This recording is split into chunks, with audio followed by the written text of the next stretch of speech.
Gloria stood frozen in the golden room, her heart pounding like a drum in the quiet stillness. Before her sat the man they called Boss, his bulging eyes cold, his grin unnervingly wide.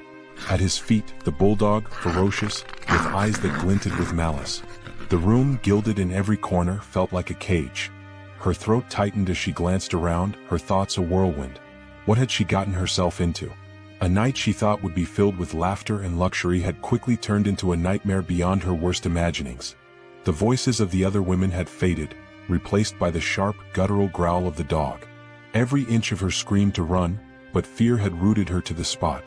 She knew, if she left now there would be no coming back. Gloria will never look at night parties the same way again after tonight, the thought raced through her mind. What she thought was a path to success, a way out of her struggles, had led her to this. A horrifying choice that would change her forever. Stick with me till the end because this story will leave you in shock. Comment your thoughts and share if you know someone who needs to hear this tale of darkness, desperation, and choices that could haunt a lifetime. In the heart of Lagos, a city brimming with the sounds of opportunity and the weight of unspoken secrets, lived a young girl named Gloria.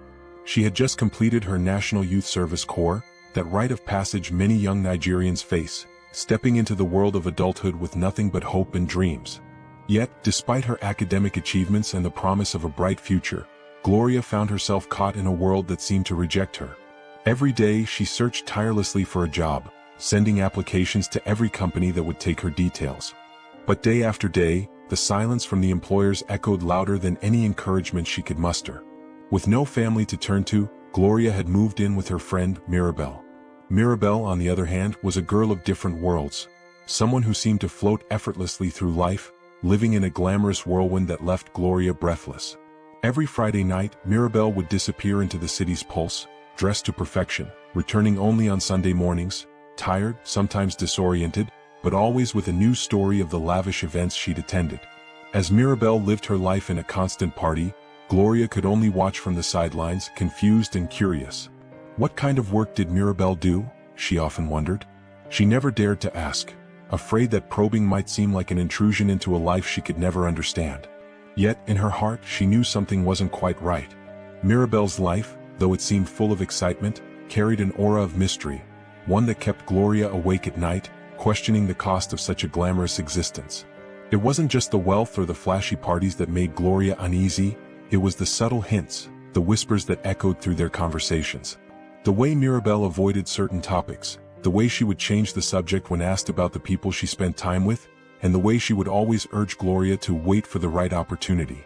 But with every passing day, Gloria's desperation grew. Her savings dwindled, and the pressure to find a way out of her circumstances became unbearable.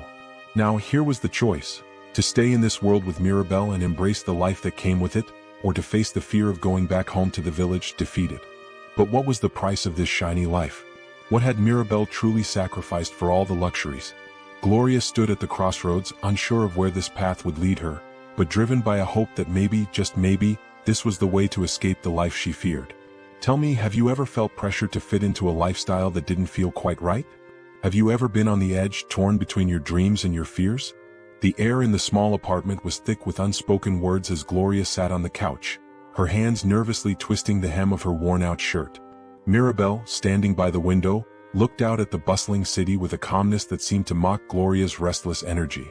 4 days now, the silence between them had been growing heavier, and now, it seemed, it was time for the truth to be spoken.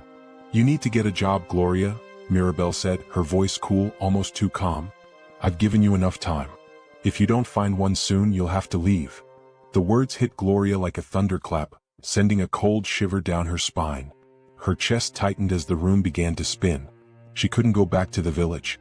Not after everything she had promised herself, not after everything she had sacrificed to get this far.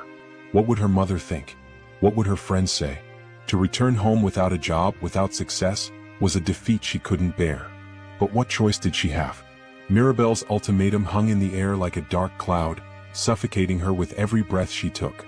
Mirabel turned around, her eyes gleaming with a strange light. "You see, there's something else you could do, something that could change everything. You don't have to go back to the village. There's work I can introduce you to.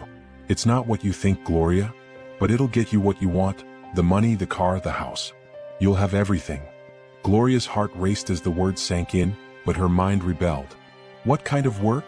she asked, her voice shaking, though she couldn't help the flicker of hope that ignited inside her.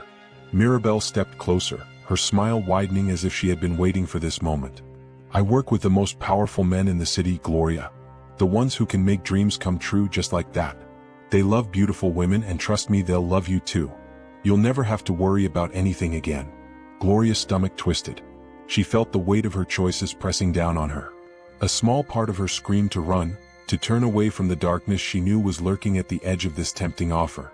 But the thought of her mother, the thought of the life she could never have if she returned to the village, pulled her back.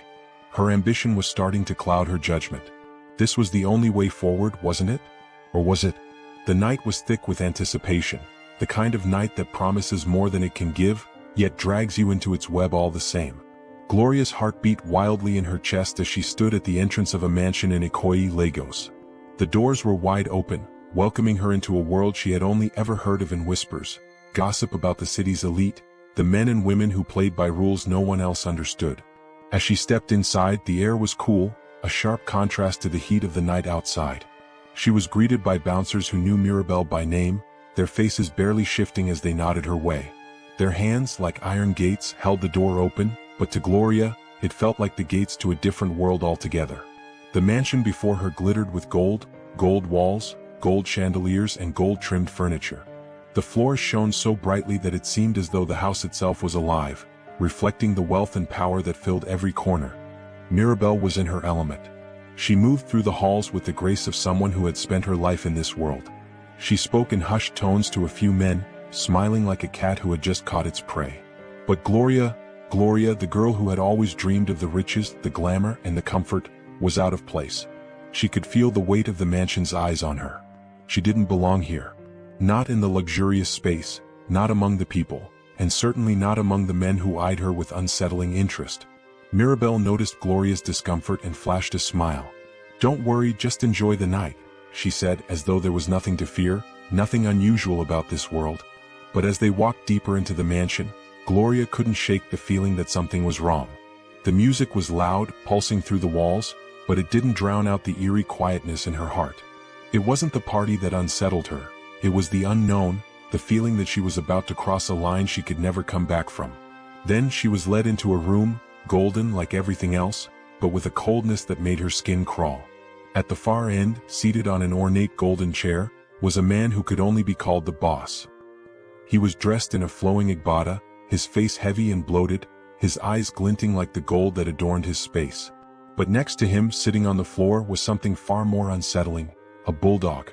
It growled low, its eyes narrow and menacing. "Come sit," the boss commanded, his voice deep and commanding. "We've been waiting for you." Gloria's mind raced, the words barely registering in her ears. This wasn't what she had expected. What had she thought she would do here? Dance? Drink? Glamour? No, this wasn't that kind of party. Her body went cold. The atmosphere in the room shifted, the walls closing in, and Gloria realized with chilling clarity that she had just stepped into a world of unimaginable darkness. As Gloria stood there, frozen in the golden room, her mind raced, each thought blurring into another. The air was thick, as if the mansion itself was watching her, waiting for her to make a choice. The boss leaned back in his golden chair, his bloated figure casting a long shadow, while the bulldog beside him, its eyes gleaming with hunger, sat like a silent sentinel. Then, with a cold, deliberate tone, the boss spoke. "You're here for one reason, Gloria. To please my dog." The words hit her like a stone to the chest. She felt the room spin, her knees weakening beneath her. She thought she misheard him. Surely she must have. But no. The look in his eyes, the chilling calmness in his voice, told her everything she needed to know. This was no joke. The reality of what was happening, the evil she had been lured into, was far worse than anything her mind had dared to imagine. The boss's voice boomed again, cutting through her disbelief. "The dog is my power. His satisfaction gives me wealth, gives me influence, and with it I've built this empire." He paused, letting the weight of his words settle. "For years I've kept him happy with women like you. And now it's your turn." Gloria's heart thudded painfully in her chest. The room around her seemed to darken, the gold-plated walls now closing in on her, suffocating her with the horror of her situation. She looked at the dog again, its eyes unwavering, as if it had been waiting for this moment all along. A shiver ran down her spine as the realization sank in. This was no ordinary party. This was a place of twisted rituals, a world that thrived on the darkest corners of humanity. She wanted to scream, to run, to break free from this nightmare, but her body refused to obey. The weight of desperation pressed down on her chest. Her mind raced, torn between self-preservation and the horror of what she was being asked to do. Her thoughts flickered back to her mother in the village, praying for her safety every night, and the dream of a life she had longed for, success, freedom, comfort. But now those dreams felt like cruel mirages. What was she willing to sacrifice to escape this hell? As Gloria's mind grappled with the unthinkable, she turned to Mirabel, her only hope for clarity. But Mirabel's face was unreadable, her eyes cold, distant. "You'll get used to it," Mirabel said, her voice flat, almost as if this was the most natural thing in the world. "It's just part of the game. You want what I have. You want the life. You have to pay the price." Mirabel's indifference stung Gloria like a slap in the face. The friend she had once trusted, the friend who had promised her a taste of luxury, had become someone entirely different. A participant in a world that thrived on manipulation and exploitation. It was all about survival, wasn't it? But at what cost? Gloria stood there, torn, trembling between the need to survive and the terror of what that survival might cost her soul. Her heart cried out for freedom, but her body remained captive to the monster sitting before her. The room was thick with tension, the air heavy and suffocating as Gloria stood motionless, her eyes fixed on the dog. She had been trembling, her heart racing with fear, but it was nothing compared to the moment that followed.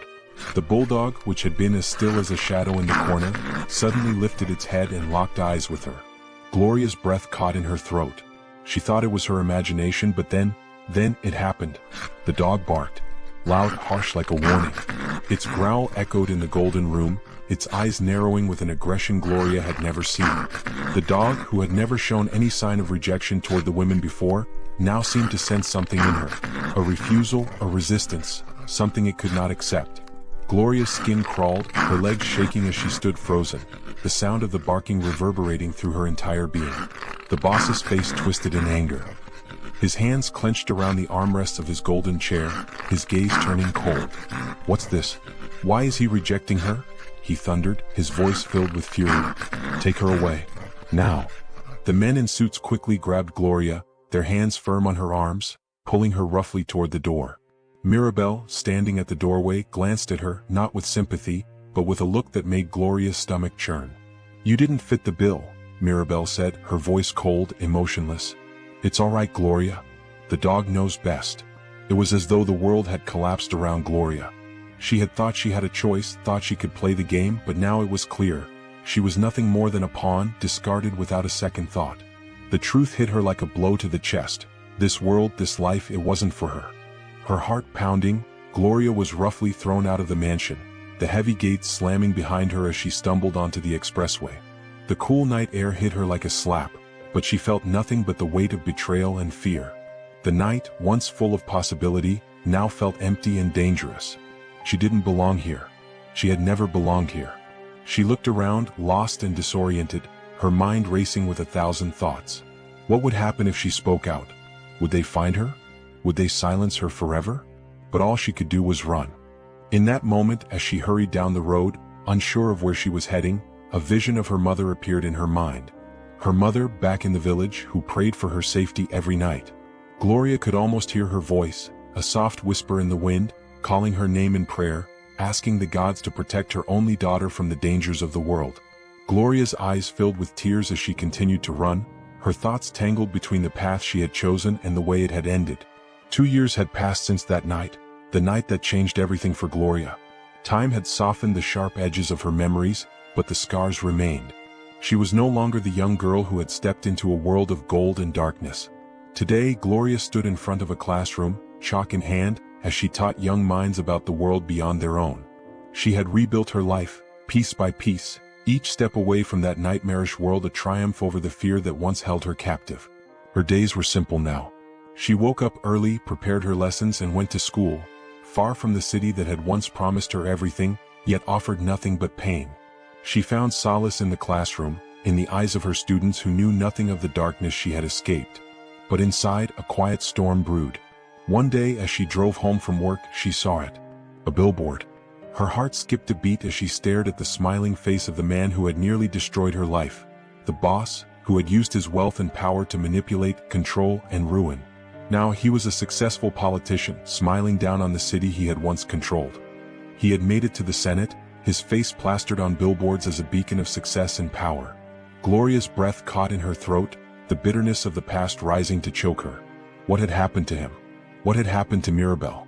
Gloria still wondered where she was, whether the life she had chosen had swallowed her whole. Did she regret it? Was she living with the same cold indifference that had once held Gloria captive? And could Gloria one day have the courage to speak out, to expose the twisted world that men like the boss had created? The answers remained locked in her heart, waiting for the right moment, the right words. But for now, Gloria knew she had to keep moving forward, even if the past still whispered to her in the shadows. Her future was her own, and she wouldn't let it be defined by the darkness of others. What should Gloria do next? Should she expose the senator who tried to destroy her life and who has destroyed the lives of other girls? To our young ladies, beware of the price you may pay for false promises of wealth and power. Not all that glitters is gold. And to the evil men out there, your deeds may go unpunished today, but remember, no darkness can hide from the light forever. Justice will find you. Share your thoughts in the comments section, and don't forget to subscribe for more jaw-dropping stories like this one. Bye for now.